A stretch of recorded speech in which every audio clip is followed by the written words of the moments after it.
Hello, everybody. Welcome to the cryptocurrency basics class here at Joyland. I'm going to just do a quick thing here and then turn it over to Ronnie. Ronnie is a crypto beast. He's taking it on like a real man, and he's learned a lot. But if you can, you do need some paper and a pen or something to write with, because you're going to want to take some notes. Because the first thing I'm going to ask you to write down right now, it's very important, because you're entering into if you get started in cryptocurrency and get into this field, you're going to enter into a thing that's very volatile. It's unregulated, and I want you to write this down. Everything in cryptocurrency that you see and you hear is a scam until it's not. All right? You look at it as if it is a scam until you do your homework, do your due diligence, and then figure out, no, this isn't a scam. It's Ronnie, or it's Doug, or it's, something like that. Because we're going to introduce you to YouTube videos, some folks on YouTube, and there's a lot of people on the internet that do a really good job in educating you where you're going, what you're doing. They have a passion, an extreme passion for this field. This is a fourth industrial revolution of what we're actually getting ready to partake in. And understand that in 1997-98, Amazon was trading for 70 cents a share of stock. How many of you own Amazon? Very good. We've got one person. Okay. Understand, we didn't take advantage of that because we didn't see how many people actually buy stuff on Amazon now.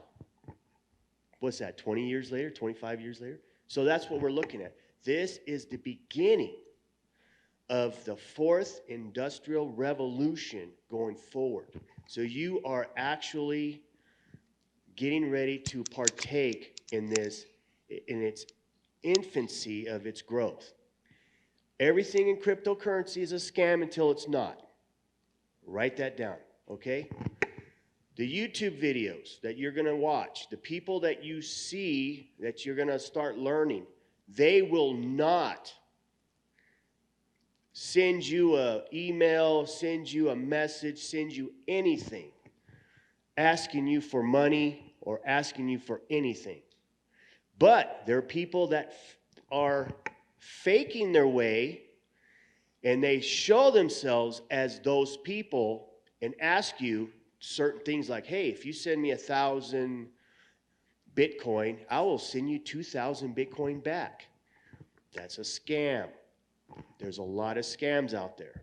So the one thing I wanted to do before we get to Ronnie and all the good stuff was to let you know and protect you that everything we say is just what we're doing. This is not financial advice. We're not financial advisors. Everything in crypto is a scam until it's not. All right. That was my main thing. There you go. Thanks. You want to turn it off? Yeah, I turned it off. Okay, guys. For those that are watching online or watching the recordings, we're going to be able to, you'll be able to request the PDF files from us at joylandinfo. I'm looking for help. So you'll be able to get the slides if you want an electronic copy of them. Otherwise, just watch the video and you're good. All right, so we're going to start with the basics, and then we'll go into another level, which is called a market overview. Those here in the room have received paper copies of those. Cryptocurrency basics, what is it? Why should I care? And am I giving you financial advice? So that's the basics of what we're going to be covering. Just a hint on the financial advice. No, I am not a financial advisor. I am not giving you financial advice. Don't blame me. Or Joyland. So let's talk about what is this cryptocurrency thing. And by the way, before I ever got into cryptocurrency, I was a nerd. I still am a nerd. I was doing day trading with the stock market using futures. And if you know what that is, it's a very volatile thing. So when I got into cryptocurrency, everyone said, oh, it's very volatile, watch out. And I'm like, yeah, this is nothing compared to futures. So for me, it wasn't very volatile because I had been dealing with stuff that goes up and down really fast throughout the day, like within 1 minute to the next. This doesn't necessarily move that fast. And so as a result, for me, it was less volatile than what I'd been used to. But for many people, it will be something that you want to sort of pay attention to. And like Doug said, there's a lot of stuff out there. It's brand new. There's a lot of opportunity because it's brand new, but there's a lot of scammers out there trying to take advantage of people that don't know what's going on. The key thing that Doug mentioned to you that I'll repeat is do not give your information to people that you don't know. Don't send them your email address, even that. Don't send them anything to do with your cryptocurrency information, like your keys or your account names and things like that. Just don't do it. It's better that way. All right, so it's something you can buy, trade, sell. It's like using, if you've ever done anything with the stock market, they have these websites or they have a broker that you deal with. This is all between you and the computer or you and your cell phone. You don't have to deal with a broker. There's no middleman involved. So there's a place that are called exchanges. That's when you log onto your computer and you join into a place where you can buy and sell your cryptocurrency, and that's called an exchange. And I'll give you the name of a few of them in a minute. You can gain or lose money quickly. That's part of this volatility thing.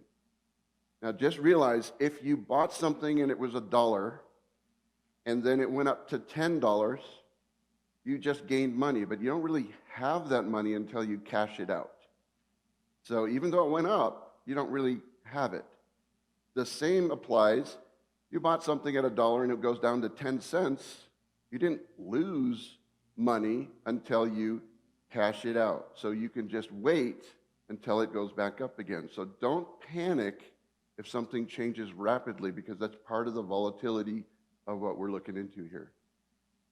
Invest only what you're willing to lose. That's just a method or a phrase a lot of people will say when you're going into investing. If you've got your life savings in this, it's a bad idea because it might disappear.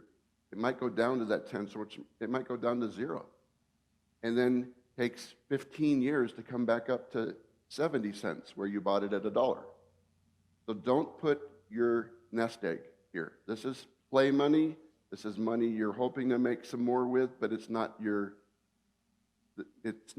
something you're not willing to lose.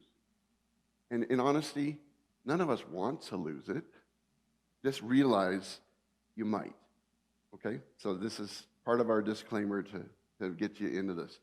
This is what we're called digital money. When I first looked at cryptocurrency, my first comment was, I don't think I understand it, therefore I'm not going to look much into it. Eventually I said, okay, this has been around long enough. It's been around more than 10 years. Okay? And I just kept ignoring it, saying, I don't understand it, don't understand it, don't understand it. And then Doug brought something up to me and I said, okay, I need to learn how it works. And because I'm a nerd, because I do computer stuff, it didn't take me that much time to start to understand it, and then I got really into it. So now I'm a super nerd when it comes to this stuff. So digital money means it's something that we agree has a certain value. It's like numbers in the internet. It's just there. It's not like you can touch it. But once you cash it out into your bank account, then you can touch it. So it does have value, but until you do something with it, that value is not realized by you. You can buy things with it. Right now, you can actually buy stuff on the internet using digital currency, digital money. Eventually, and I don't think it's a big stretch, believe it or not, you could buy a house with digital currency. Probably sooner than we realize will be coming up. This is moving fast. It's a digital asset. It's just another name. These are just terminal names that you're going to hear as you get into cryptocurrency. There's many different coins. Sometimes they're called tokens. Sometimes they're called digital assets. There's technical differences between them, but for our needs to know right now, it doesn't really matter. It's just money. It's cryptocurrency. Eventually, the differences between a digital asset and a token versus a coin is going to be something that may be more important. But right now, because it's so new, people don't really understand the difference. And only the really, really nerds that are way beyond me care. I don't care. It's just I buy a thing, I cash out, I buy other things, I cash out, or I use that thing to buy other stuff with it. It's common to buy a piece of a coin. For example, Bitcoin is one of the most popular digital currencies, which everybody calls digital or cryptocurrency. It currently, I didn't check it today, but it's probably around $64,000 for one coin. One. So unless you have $64,000 to just put out there, you're not going to get a whole Bitcoin. You're going to buy 0.0001 Bitcoin for $6.40 or whatever that is. So it's very common for you to buy a portion of a coin than thinking about you're buying the whole coin. Some of the coins are right around $1 or less. So there you can buy many coins for $10. So don't worry about, I don't have a whole Bitcoin so I can't buy it. You can buy a portion or a fraction of a coin. And in fact, in the stock market, that's becoming more and more common. You can buy fractional shares of a company. That's more common. It started, in one sense, with digital, this stuff. Because all you just say, I want to buy $10 worth, and boom, they give you 0.000234578 of that currency. All right, so let's move on. And by the way, there's going to be time for questions at the end of this presentation, and then I've got another presentation dealing with the market analysis of cryptocurrency, and we'll have some more time for questions there as well. So there's a terminology. I'm using the terminology. I'm not going to explain fully what it is, but I want you to be aware of some of the terminology. This all uses what's called blockchain technology. Blockchain technology means it's just a thing digitally. It's on a computer somewhere, and it stores information. And when that information, enough of that information comes in, it closes, and I've got a slide to cover this more later. It closes a block of information, which is then chained to another block of information. That's where the terminology comes from, a chain of blocks, or blockchain. The advantage of it is it's digital, meaning someone doesn't write it down and stick it under their pillow. It's in the cloud somewhere. It's in the internet world. It's secure because it's hard to break into. It's fast, and it holds a lot of information. That's really it. So this is just nerd stuff. It's computer stuff, but it's related to money now. It's unique representation of a thing. That's really technical sounding, isn't it? That's what an NFT is, as an example. And an NFT, by the way, this is made by nerds, originally for nerds, therefore acronyms are part of it. You're going to get to deal with acronym after acronym after, you know what an acronym is? Letters that represent something like NFT stands for non-fungible token. What the heck is fungible? Right? These are things you'll eventually get into, but just realize it's just a bunch of technology, and you can ask other people, what does FUD mean? F-U-D. You might have heard of that. That's a term, maybe not, I don't know. Fear, uncertainty, and doubt. So when people are scared, they will do what's called FUD. They will start talking of things that will make you fearful, have you not certain about something or uncertain, or you're doubting it's ever going to work. So you're going to hear these people that we're going to tell you to watch their videos and things like that. They're going to just say, there's a lot of FUD out there. And you're going to like, what's FUD? That means scary stuff. People talking about it not working. And then when it's going up, everybody's all excited about it. And then when it's going down, oh, it's horrible. It's never going to work. Oh, it's great. oh, it's horrible. So it just goes back and forth. Immutable. That's one of the things about this digital currency that's very, very important to all of us. Immutable means it's not changeable once it's set in place. So you can't just say, for example, there's $16 trillion of dollars available for everybody, and that's it. In the real world, they say, well, we're going to print another $1 trillion because we need it to pay our bill. So it changed. The total supply changed. In cryptocurrency, the total supply does not change. It also means once a block is closed, you can't go back and edit it and say, we made an error because someone just bribed me to change this. It's too late. So that's one of the advantages of it being what's called secure, is it can't be changed after it's done. And when it's done is in the process of it. So immutable is just a term you're going to hear off and on when you're dealing with cryptocurrency. It's limited in quantity. For example, the US dollar supply isn't limited in quantity, so they just keep printing more money, and then the value of that money goes down because there's more of it. It's basic supply and demand. Bitcoin, as an example, that's just one of the cryptocurrencies we'll talk about, has a total supply of 21 million coins. There will never be more, ever, than 21 million coins. That's it. So it doesn't change in that sense. Another one we'll talk about, XRP, has 100 billion coins. Now, they're not all available right now, but once they get available into the market, that's the max that will ever exist. So they don't dump them all on the market at once, because then the value, just like the dollar, would go down. So they put them out a little bit at a time, or they create them as they go with what's called mining. So that's just a little bit of it. So why do I care about cryptocurrency? You might be here just because you're curious. Totally great. Maybe you want to invest in the newest asset class or the latest thing. When I say newest, realize it's been out 10 years, but only 1%, from what I understand, of the world, possibly closer to 2% now, is aware of it and using it. So at the beginning stage is where we are right now. Even though it's been out 10 years, only recently is it starting to become more and more popular. And the reason why I think it took that long is because it's really nerdy, and most people, even me, a nerd, didn't understand it, so we just stayed away from it. Now the momentum's in it, in my opinion, therefore we're using it, and it's going to be to your benefit to learn about it. The current market cap, which means the amount of money or the value inside cryptocurrency, is currently $2.5 trillion. That's with a T, trillion.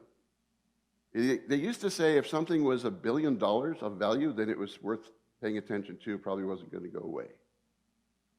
It is thousands of those right now, 2.5 trillion. Trillion is a hard number to grasp, but it's a lot.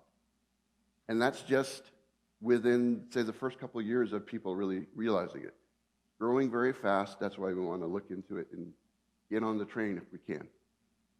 Another reason why you're here, someone told you to come, and you're here. That's it. Fine. We hope you enjoy.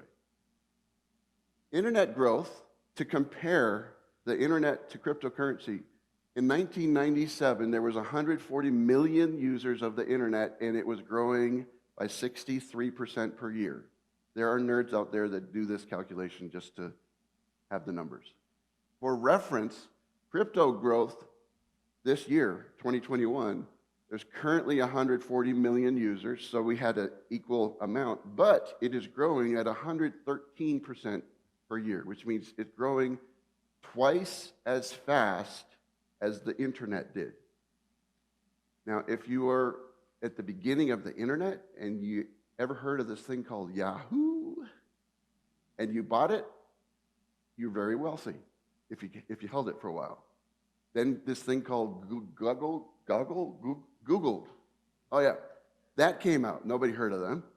And if you bought into their stuff and you held it, you're very rich right now. Cryptocurrency is just coming out, and the speed at which it will grow is twice as fast as the internet. That's pretty impressive. Apparently, it's the fastest growing asset class ever by a lot, by at least double. The reason why is you have mobile phones, you have the internet, both of those came out, people adopted them slowly, but eventually got it to the point where you use the internet with your mobile phone. It wasn't like that at the beginning. You used to use a phone to make phone calls, right? Now most people use a phone to take pictures and also use the internet, and then occasionally get a phone call or a text. So there's other things you use the stuff for, but because now there are internet, there is the mobile phone world, the two together let you use cryptocurrency. The network effect of that is massive. So that's why it's double the growth of the stuff that happened before, I mean, as far as speed is concerned. All right, another reason why we want to care is it's worldwide. It's 24 hours a day, 365 days a year. It never goes off. So if you ever try to do a banking transaction on the weekend, you have to wait till Monday. You don't have to do that with cryptocurrency. It's always on all the time. It helps the unbanked. This is the altruistic version of cryptocurrency. The people in the world, especially third world countries, that never had a bank account nowadays tend to have a mobile phone, and they have access to the internet, which means they can now participate in cryptocurrency or the financial world where they never were able to do it before. And we're talking billions of people being able to join into the financial world that never could do it before. Another reason why it's growing so fast. You only need a smartphone and an internet connection. You're good to go. You can do this on your computer. More and more, you're going to be doing it on your smartphone, should you have one. If you don't, then you use a browser and a computer. You could use a tablet. Some of you have tablets. It can be more secure than regular money. I'm a nerd. I listen to this stuff all the time. While I was driving up here to do this presentation, I was listening to news about cryptocurrency. Bank of America just came out with a report. That report says the good, the bad, and the ugly. The ugly is there's a lot of rumors out there that cryptocurrency is used by nefarious people. In other words, the drug people, the people that are holding other stuff for ransom. That's probably in the news, that Bitcoin is paying off a ransom, and everybody's concerned that cryptocurrency is the main thing. Less than 1% of all the bribery and all the nefarious use of money is done with crypto. 2 to 4% of that money is that type of money is done with money that you and I use right now. So it's actually less problematic, although because it's new, people talk about it. So don't worry about you're getting involved with something that's used by the criminals of the world. You're already there. If you're using dollar bills, you're already there. So it's the same kind of thing. It's actually happening less than the paper money that you're used to. One thing that's great about crypto is it's not associated with a particular country.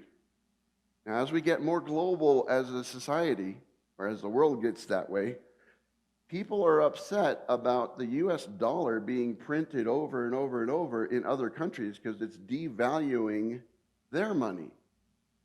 It's not just, let's say you're in Germany and German mark, the money there. That money gets lower in value because the US is printing more dollars. Why? Because there's a world currency that tends to be the US dollar right now. Cryptocurrency ignores that. It's not related to any country.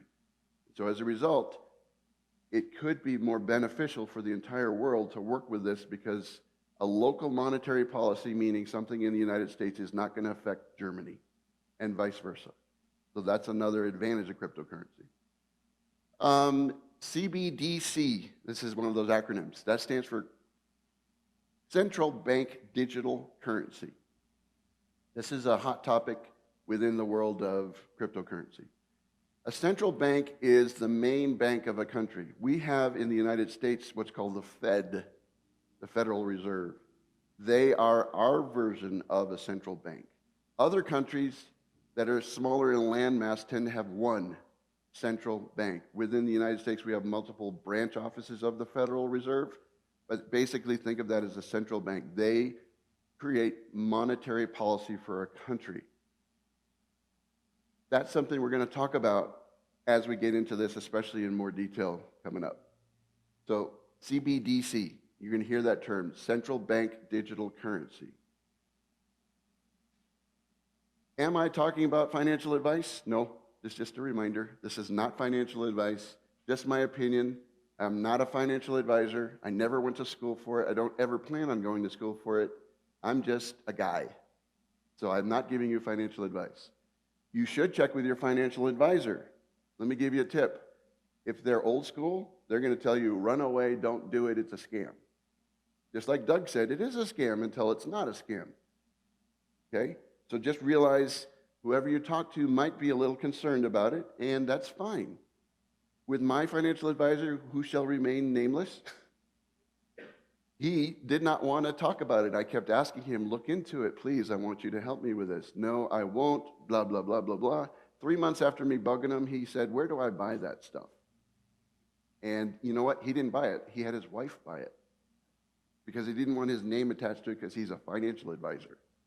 And some of them are used to saying no, no, no until it's too late. And that's why I was a little concerned about him, so I just did it on my own. And now he's asking, it's funny, asking me for tips about cryptocurrency. So what we're talking about is not endorsed by Joyland nor any of its associated entities. This is the legal disclaimer part. It's currently, when you make money with cryptocurrency, it's currently taxed by what they call capital gains. There's short-term capital gains and long-term capital gains. If you are doing a lot of trading, which means I bought something and then I sold it the next day, and then the next day I bought some more and then I sold it, that's short-term. Any gains you make is going to be taxed differently than if you held it for a year or longer. That's considered long-term capital gains. They may come up with a whole different method to tax us. They will find a way to tax us on this. So just realize this is not a financial advice thing. So digital money is kind of scary to some people. Let me point out to you, you already use it. If you use a credit card, you're using digital money. You're not carrying around, when you stick a credit card in a machine, you don't just like take a bunch of bills out there and feed it in there. You stick a card in there that has a unique number, and the unique number is, there's an expiration date, there's your name and address, your zip code. Those are all identifiers that tie you to your bank account, which ties you to a digital representation of your money. Cryptocurrency is the same thing. It's a unique number for each and every coin or token that you buy. You think of it this way: if you had a dollar bill and you pulled it out and you compared it to someone else's dollar bill, there's a serial number on each dollar bill that is a unique number. So if that helps you, just realize cryptocurrency is a digital representation of a serial number, and that's all it is. Okay? You currently pay money with digital money. You pay bills with digital money, right? If you have a bank account and you're able to send money through your bank account, they don't stick an envelope with a bunch of cash and send it in the mail. They might do that with a check, but most of the time they're doing it electronically, and it's digital. So digital's already been here, they just didn't call it crypto. Now we do. Especially when we send a wire. We're going to talk about wires in a little bit. Where do you buy or invest a crypto? Okay, how do you even get into this process? Down on the very bottom, I point out 2 different exchange sites that I use and I encourage you to use. There's a lot of them out there. The one that's based in the US is called Coinbase. That's the one I use. It's one of the very first ones most people will use because it's very user-friendly, which means it only takes 3 hours to set up. Okay? None of these are easy, but Coinbase is one of the easier ones. There's another company in the United Kingdom or the UK that I use called Uphold, and I'll tell you reasons why I use that instead of just Coinbase in a little bit. These websites or trading platforms are a pain to use they're a pain to set up. They're not that hard to use, but the very initial setup is more difficult than you'd like it to be. Why? Because it's dealing with very secure things. Anything that's hard to do is usually more secure than something that is easy to do. You're going to put money into this thing. You want it to be secure. Therefore, unfortunately, you just have to deal with the fact right now it's difficult to get those set up. They're US based or they're based all around the world. The reason why you would do one over another is some of them will carry different coins than other ones. So if you're looking for a particular cryptocurrency because you decided after your research that this is what you want to invest in, and Coinbase doesn't have it, you then have to go find another place where you can buy it. You don't physically have to go to the UK. You just put in a different URL on your browser and just hit enter, and now you're over in the UK. So it's not hard to get around. You just have to realize if I do this over here, it's under US jurisdiction. If I do it under the UK, it's under the US and UK jurisdiction. And sometimes they'll have a different regulation than the US does, and this is all new, and the government's getting more and more involved in it, and it will probably change in the near future, but this is where we're at right now. So I'll put something into the UK that I can't buy in the US because the US says, nah, you can't buy that. Well, I just go to the UK and I buy it. Guess who still taxes me for it? The US. Because they're still aware that's going on. Because when I set it up, I have to put a picture of my driver's license. I have to give them my social security number. I have to send a picture of me to see if it matches the picture in my driver's license. And I have to respond to a text that they send me while I'm setting it up to show that the phone number that I gave them and the email address that I gave them is actually mine. All this to make it more difficult to set up, but also more difficult to steal your money. And also more difficult for the scammers of the world to try to steal your money. So there are reasons why it's difficult. It's okay. You just have to work through that. All right. So how do you put money into these things? The exchange. You either send it with a bank, your bank is involved, because that's usually where your money is. So you send it via a wire transfer to put your initial money in. You do a direct bank connection. Some of the banks will let you do that. You can use a credit card or a debit card, or if someone just gave you cryptocurrency, you could take that cryptocurrency and put it into an exchange, and now you have stuff that you can buy other stuff with. So eventually, this will become more and more common, and the banks will be more and more friendly to it. Right now, they don't like it, so they try to make it a little bit harder. So just realize it's not easy to get started, but that's usually the way it is with new technology. Again, in the US, I use Coinbase.com. In the UK, or for other coins, I use Uphold.com. Is it risky? Yes. Is it volatile? Yes. Is that good or is it bad? The answer is yes. It's good and bad. You make money when things are volatile. If you bought it down here and it went way up there, you just made a bunch of money. If you bought it way up here and it goes way down there, you just lost a bunch of money. So if you just wait, eventually it should all be going up. But we don't know that for sure because this is not financial advice. It's common in the crypto world to deal with 300% increase. 300%. Or, what's that big number over there? 3,000% increase. When you're working with your regular stock market and you get a 10% return, you're doing pretty good. 10% versus 300. In my opinion, the minimum money you should be able to make in cryptocurrency, not financial advice, just my opinion, is 300%. That's why you're here. Or in my opinion, that's why you should be here. You could just start with $100 and it goes to $3,000 instead of $130 within a year. That's possible. Not financial advice, just my experience. Banks don't like crypto right now. One reason why is cryptocurrency will give you interest on your money. And that interest is anywhere between 4 to, say, 14%.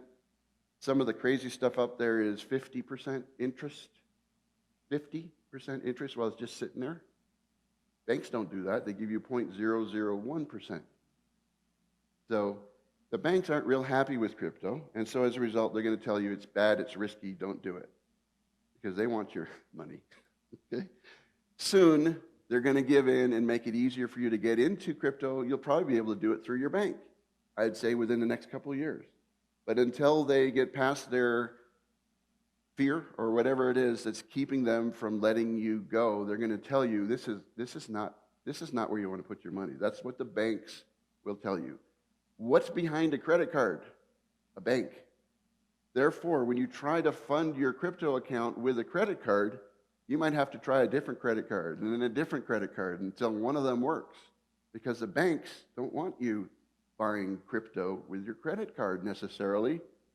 And so they'll either not let you do it, or they will let you do it, but they'll charge you what's called a cash advance fee or percentage. That's a higher percentage.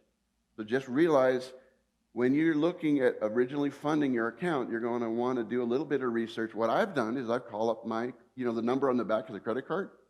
I call them and say, can I buy crypto with this? And they'll say no. And I say, thank you. And I hang up and I get another credit card out. Can I buy crypto with this? Yes, but we'll charge you a cash advance fee. I say, thank you, and I won't use it. I get another credit card out, and they say, can I buy crypto with this? They say, sure. It's like, okay, so that's the card I use. Okay, that's what I've done. And that's what some people in the room have done. All right. Look down here, the third bullet point under banks currently don't like crypto. Banks help the government make rules and regulation around crypto. When I say they help, I put it in quotes. Currently, they're making a mess out of stuff. That's just what they do. Banks are not necessarily liking you taking your money and sticking it somewhere else. They'd rather have you keep it in the bank. So as a result, they're making it a little bit harder, or trying to make it harder for us as regular people to use the cryptocurrency world without extreme regulation or a lot of regulation going on. So this is in the process. Again, we're at the beginning of a new revolution of finances. As a result, you're going to have the ability to make a good chunk of money, but you're also going to have to deal with the fact that the government might make it harder and then make it easier, then make it harder again, then make it easier. So it's kind of one of those, it just comes with it. It's just part of the deal. The market is currently driven by speculation because nobody really knows what a coin is worth. I think 2 years ago, Bitcoin was about $1,000 to $3,000 per coin, and is currently $61,000. That happened within the last year. So when I talk about a 3,000% increase, you can sort of get the idea that could happen. But it could go down to a lower number rapidly because nobody knows really what it's worth. It's just sort of speculative. That's part of the process when we're in the new market. Soon, what I call utility, meaning the reason why the coin exists, besides just gambling with it, if you get right down to it, will become more and more of a part of the reason why its value changes. And we'll talk about that in a little bit. Let's say you made some money in crypto. Now what do? Okay? Well, you can sell one coin to buy another coin. Let's say you made $10,000 profit in Bitcoin. Well, I might want to keep $5,000 of that dollars in Bitcoin and take $5,000 out of it and buy a bunch of other coins that are only down at $1. And I got 5,000. I could buy 5,000 of those, whereas I only have one Bitcoin because it's $65,000. So that's one thing you can do with it. Another, once you've made money, is you can cash out, and then you really made it. It's really yours now. Cash it out and hold it in that website called an exchange, or you can cash out and put it into a bank account. You know, that thing that you currently have. Then it's really yours. You can invest in other parts of the cryptocurrency world, which I will talk about in a little bit, called decentralized finance, or DeFi. And that is where you can gain interest. Right now, I've got some of my money that I made sitting in another place that's making me 14% interest per year. 14, not 0.0014, 14% interest. Because I made some money and I decided I want to stick it over here and just let it grow there. Because it won't grow very much in my bank. Again, this is why the banks don't like crypto. Because they're not paying you anywhere near the percentage of return that you'll get online with cryptocurrency. Cash it out, put it in my bank, send it to another exchange. For example, I made money in Coinbase in the US. I might want to send it over to the UK because the UK has other coins that I want to buy and Coinbase doesn't have it. So I can just move it back and forth. I can send it to a friend. You know, that's one way to encourage your friend. If you made some money and you decide, you know what, my friend really needs to know about this, tell them you'll give them $100 of this coin if they set up an account. And that's just kind of what people do. I've done that. It's fun. Okay, HODL. When I first saw that, HODL, I thought somebody was a computer nerd that had a spelling problem. Because they said, I'm going to HODL my coins. And I said, HODL? What's that? It means hold on for dear life. That's when it's moving up and down like crazy. Just holding your coins is holding on for dear life, rather than selling it because it just went up and now it's going to go way down and it's going to go back up again. HODLing is just holding, buy and hold. A lot of people do that. And in general, not financial advice, but in general, this works. When you buy something and you give it a year, it's worth more the next year. That's what it has been doing so far.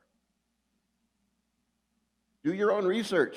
What you're doing here today is some of your own research. But I'm going to encourage you to do research in other places as well. And on the printout, down at the very bottom, I give you a list of some of the channels that I use on YouTube. And I watch them every single day. You don't have to do that. You don't have to be the super nerd that I'm trying to be with crypto. Everybody has an opinion. They're going to conflict. Some people think this is the greatest coin in the world. Another person will say it's horrible and here's why. And then you just basically have to try to figure it out on your own or work with people you trust. Talk with people you trust. You might trust me or you might not even know me. But if you trusted me, I might tell you something that's totally different than what somebody else said. But if I'm doing my job properly, I will tell you why I think that, and then it's up to you to decide whether you care about what I said or what the other person said. Watch out for scams. There is nothing free out there. When someone says, like Doug mentioned earlier, if you send me 10 of your coins, I will give you 20 tomorrow. No. Do not do that. It's not going to happen. They're going to keep your 10 and it's gone. Everybody has an opinion. Realize that, please. So the digital, and I'll do this just for the verbal side of things, Digital Perspectives is the name of a channel I like. They mostly talk about fundamentals, meaning this happened today, and because this senator said that, then the price did this. That's what we call fundamentals. It's not based on activity on a chart that you can do, which is called technical analysis. They talk about the news of that around that particular cryptocurrency or the whole market as a whole. Blockchain Backer, he's a nerd. He does charts. He'll tell you about Fibonacci levels and why this over the last few years has done that, and so this is why we're expecting it to go up to this point, but once it gets to that point, we're expecting a bull flag. You all know what that is, right? That it might jump up or it might be a bull trap, which means everybody thinks it's going to go up and poof, it goes down. So that's all based on the way patterns have happened over the years. That's technical analysis, that's using charts. That's really all he does, but he's very good at it. Another one I like is Coin Bureau. Is a guy from the UK. He makes a ton of videos.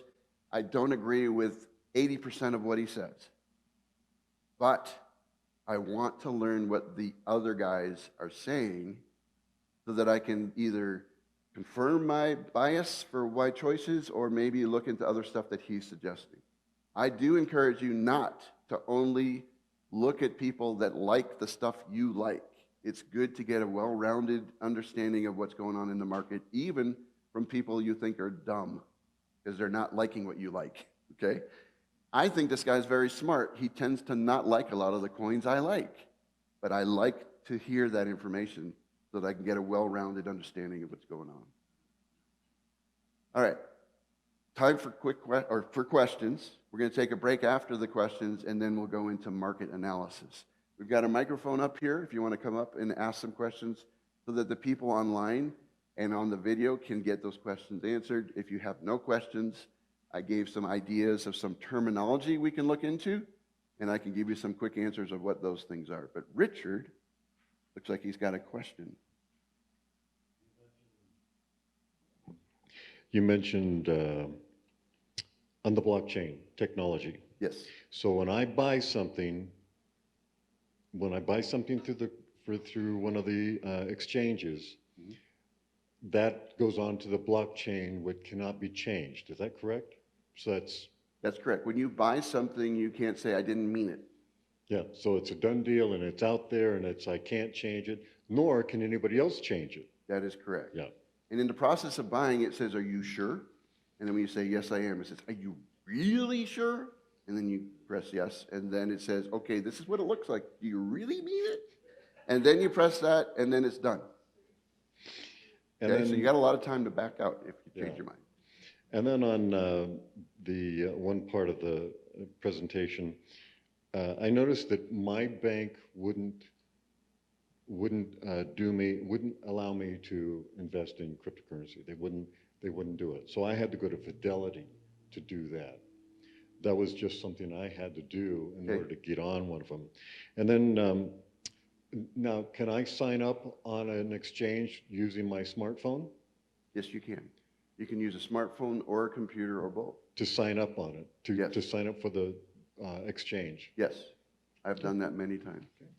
And I've got many exchanges that I use because, like I'd mentioned before, some of them have different coins. Like one might have 10 coins, another one has 50 coins, but the two don't overlap very much except maybe the top set of coins. And there's a specific one I'm looking for, so I'll go into YouTube, or go into the thing called Google. Remember that thing that happened a while ago?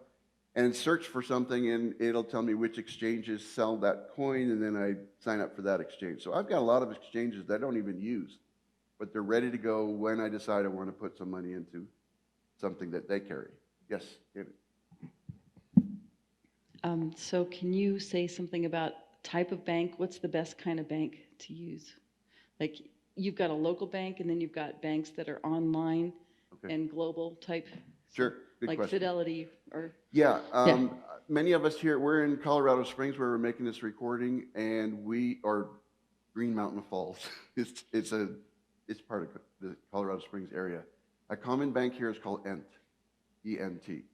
ENT is one of those that's a little tricky and doesn't really like you playing with crypto. Okay? Wells Fargo is also local, and so I took money out of ENT and stuck it over in Wells Fargo because Wells Fargo let me work with crypto. So it's because they're larger, probably. Yeah. So you may need, ultimately, to find a different bank. And part of the process of signing up, there may be a little application that comes up on screen. It says, find your bank on the list.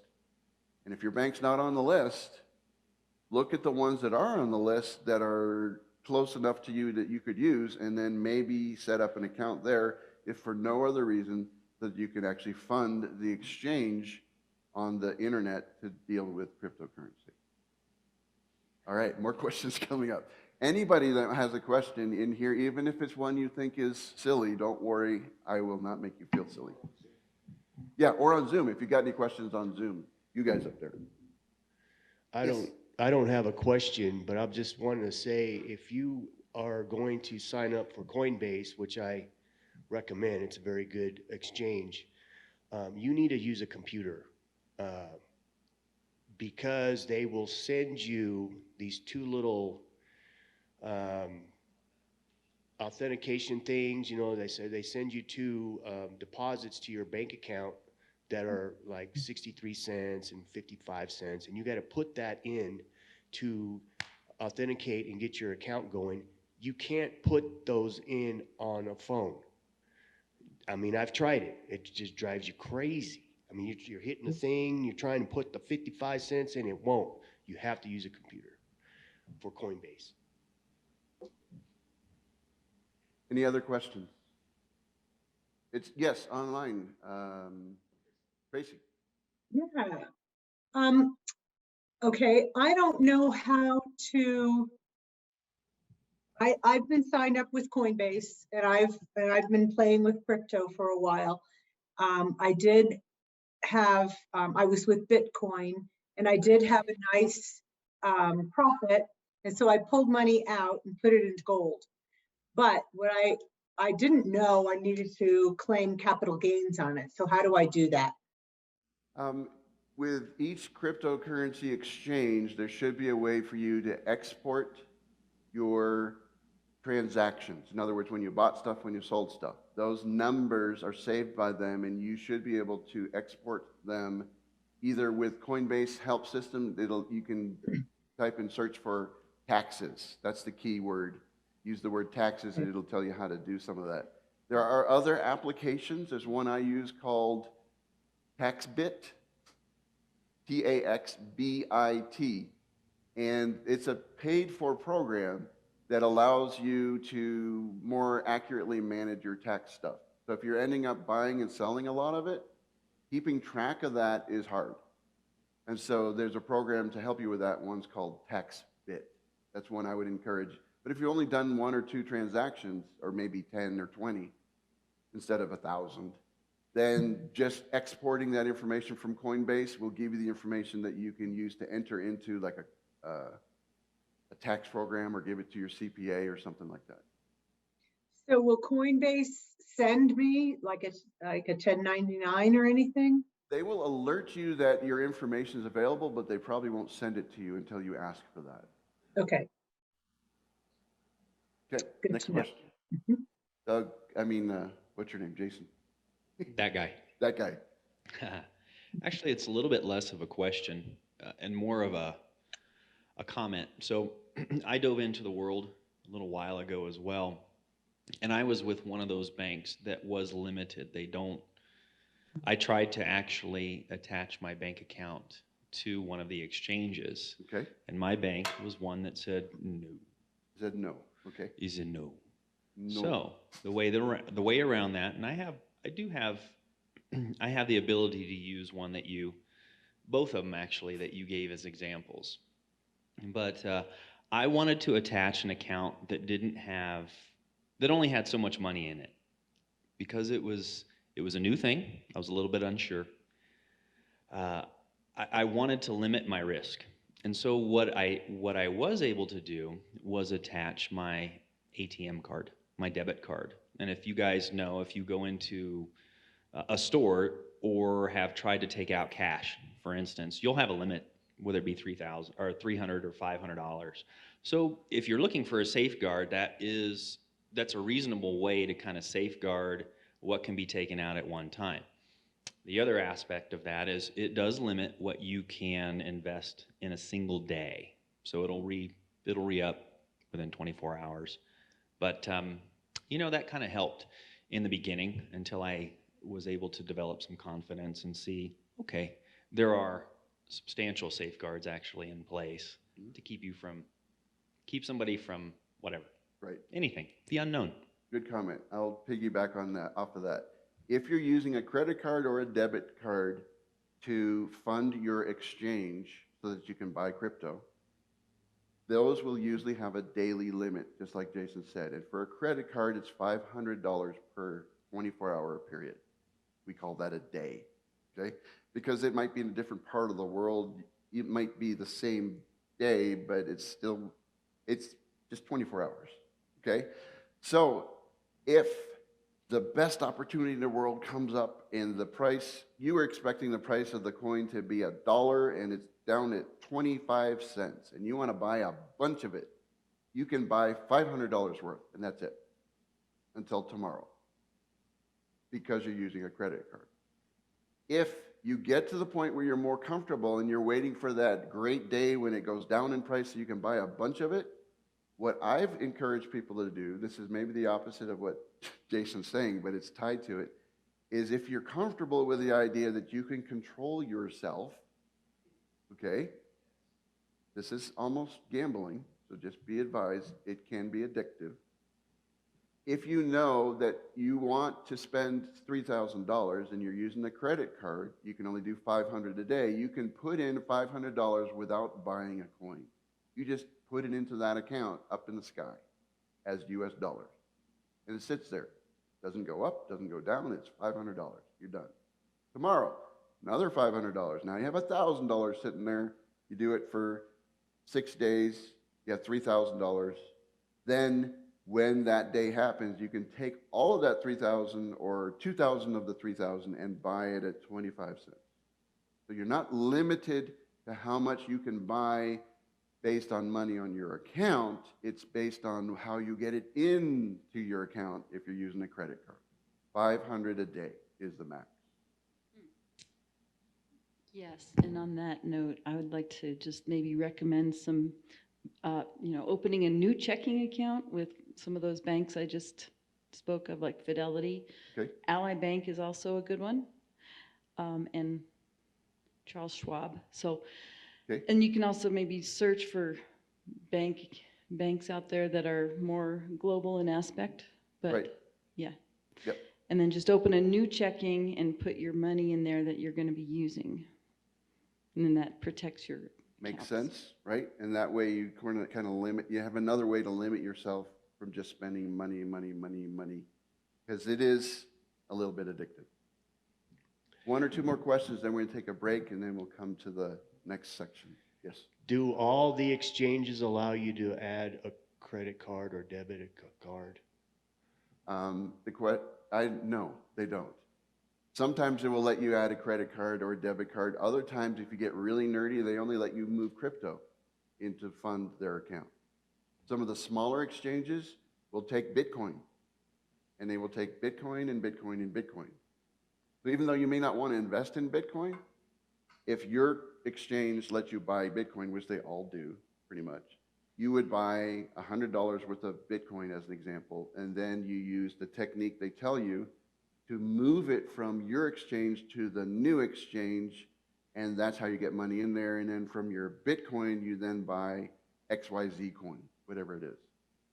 So it's a little nerdy because it's made by nerds, okay? And Doug will tell you, because it's far less nerdy now than it was before. It's terrible. But it's still nerdy. The reason that we recommend Coinbase and Uphold is because you're able to attach a bank account, a checking account, a credit card. If you're using Uphold, Coinbase will not allow you to put a credit card. They will allow you to put a debit card because of the United States regulations on it. Other exchanges like Kraken, there's 1,000 other exchanges. You can't attach a bank account to a lot of these other exchanges. So how do you get your money into crypto? You have to start somewhere. Coinbase, Uphold, that's where you start. And then you can move them to other exchanges and buy different coins. Okay, let's take a 15-minute break. Let's take a 15-minute break. And if we can end the recording, we'll just call this part 1, and then we'll have another one for part 2.